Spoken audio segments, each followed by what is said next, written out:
Stewardship Council. Kita telah diiktiraf sebagai well-managed forest, sejak 5 tahun yang lepas. Melalui pengiktirafan pensijilan ini, kita lihat dia memberi satu impak yang sangat positif kepada Jabatan Perhutanan sendiri dan juga kepada komuniti dalam Kopel itu sendiri. Pihak Jabatan Perhutanan mempunyai peranan yang penting sebagai sumber kepada penduduk setempat untuk mendapatkan pengetahuan dan kesedaran tentang pengurusan hutan mapan yang sedang dipraktikkan pihak Jabatan Perhutanan. Jadi kita menukar persepsi orang negatif kepada pengurusan hutan kita di negeri Sabah.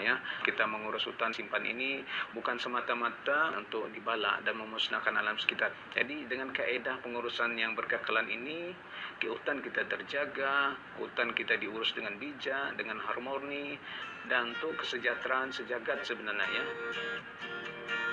Keseimbangan pengurusan hutan bagi tujuan pembangunan ekonomi dan penggalan biodiversiti alam sukar dicapai tanpa jaringan kerjasama yang erat antara pihak berkuasa yang diwakili oleh Jabatan Perhutanan Sabah dan penduduk setempat yang diwakili Kopel Berhad ini. Harapan saya dan juga Jabatan Perhutanan agar hutan kita sentiasa kekal dan diurus dengan bijak dan harmoni. Itulah harapan kita sebagai kami di warga perhutanan selaku the custodian of Sabah Forest. Itu yang kita mau kekalkan dan kita akan laksanakan dengan sebaiknya.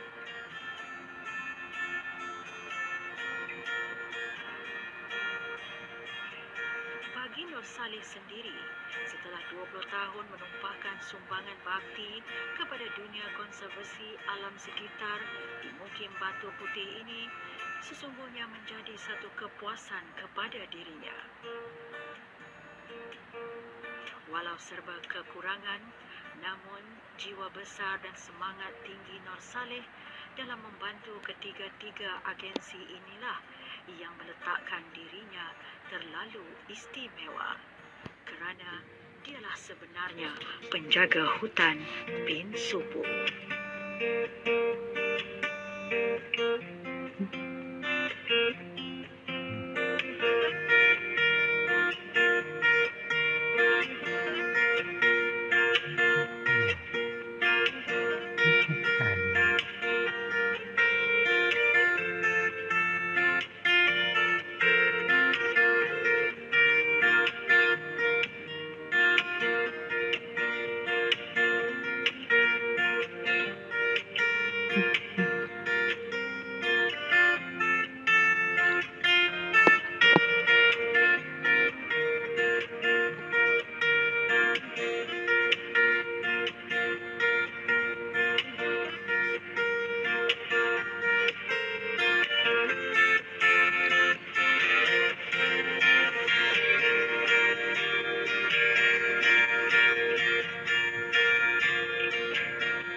Kepada mereka yang masih tak nak terima vaksin, pesanan saya kepada mereka ialah COVID-19 ni benar.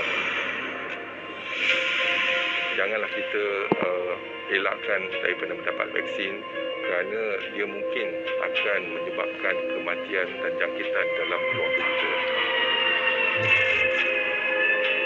Jadi sebelum kita dan keluarga kita dijangkiti dan berakhir dengan kematian, adalah lebih baik kita mengambil vaksin untuk langkah-langkah pencegahan.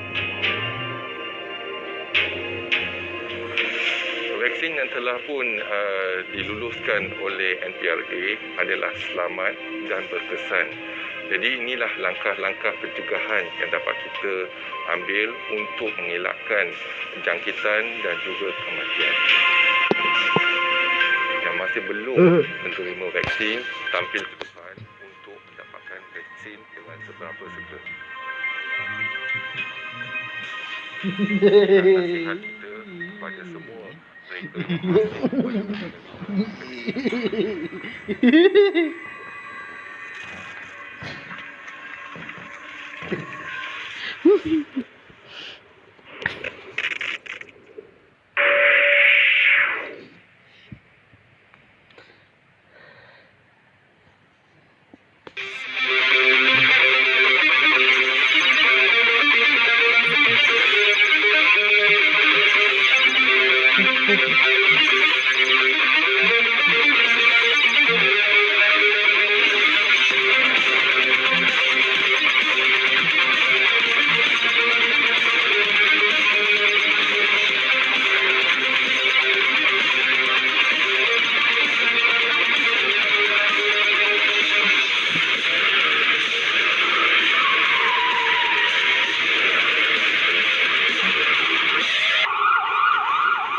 Geruh tidak berbunyi, malang tidak berbau. Bahaya boleh datang kepada kita dalam pelbagai keadaan dan juga pelbagai rupa.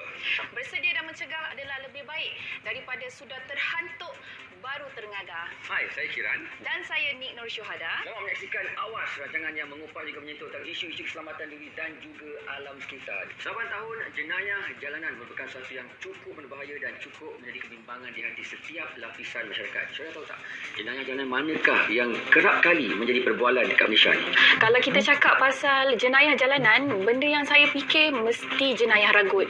Dan jenayah ragut ni kebanyakannya terjadi pada kaum saya sendiri, kaum wanita. Dan saya pasti topik yang kita akan bincang kali ini menarik perhatian ramai wanita-wanita luar sana. Ragut ni boleh menimbulkan kehilangan harta benda, boleh menyebabkan kecederaan, malahan boleh menyebabkan kehilangan nyawa. Selain itu, sebahagian besar daripada mangsa ragut ni, mereka mengalami trauma, bang. Kesian. Kalau trauma tu kita katakan dari segi mana, contohnya macam ada yang saya baca, kejadian yang diorang alami tu seperti mengalami kecacatan kekal ataupun kecederaan tu mengambil masa yang lama untuk sembuh. Dan ia juga memberi kesan pada ahli keluarga kerana ada setengah mangsa sampai meninggal dunia dan ia sangat memberikan kesan kepada orang yang tersayang. Okey, satu keadaan yang tak pernah kita rasa berhenti, ya, cuma kita boleh dapat kurangkan. Peragut atau penjenayah ini, mereka ni membuat komod. Dia dah ada plan untuk melakukan ragut. Dan selalunya mangsa-mangsa ragut ni pula, kita kadang ambil mudah soal keselamatan diri kita. Kalau dulu kita tengok ragut handbag, ya, tas tangan, wanita ataupun lelaki. Sekarang dia satu tahap lagi, ragut ataupun samun yang melibatkan handphone. Daripada zaman dulu ke zaman sekarang, cumanya berbeza dari segi pendekatan peragut. Yang sekarang ni bertindak lebih ganas, menggunakan senjata dan mungkin boleh mendatangkan kematian kepada